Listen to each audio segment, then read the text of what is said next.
দৈত্যাকার এই মাছটিকে জ্যান্ত ছিঁড়ে খাচ্ছে অন্য একটি প্রাণী, তবুও সে দৌড়ে পালাচ্ছে না। অবশ্য পালানোর কোনো সুযোগও নেই। বিশাল দেহি এই মাছের ওজন এতই বেশি যে হুটহাট কোথাও যেতে পারে না। শরীরের পেছনের অংশটুকু এমন ভাবে গায়েব থাকে যেন মনে হয় কে যেন অর্ধেকটা কেটে নিয়েছে। কোনো প্রতিরোধ না করায় অনেকেই একে বিশ্বের সবচেয়ে বোকা বা ব্যথাহীন প্রাণী ভেবে ভুল করেন। তবে এই আজব মাছটির আসল বাস্তবতা সত্যিই চমকপ্রদ। সমুদ্র পৃষ্ঠে রোদ পোহাতে ভালোবাসে বলে বিশ্বজুড়ে একে ডাকা হয় ওশান সানফিশ। আর বিজ্ঞানীদের দেওয়া এর পরিচয়টি বেশ মজার, মলা মলা।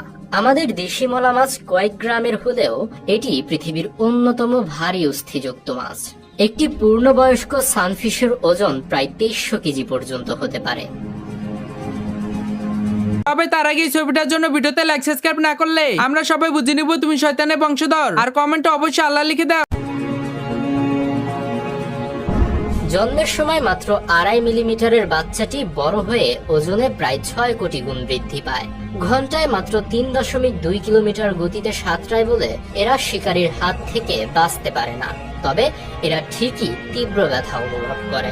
অবাক করা বিষয় হলো একটি স্ত্রী সানফিশ একসাথে প্রায় 30 কোটি ডিম পাড়তে পারে। বঙ্গোপসাগরের গভীর জলেও এই বিশালাকার মাছের বিচরণ রয়েছে। তবে তার আগে ছবিটার জন্য ভিডিওতে লাইক সাবস্ক্রাইব না করলে আমরা সবাই বুঝে নিব তুমি শয়তানের বংশধর। আর কমেন্টে অবশ্যই আল্লাহ লিখে দাও।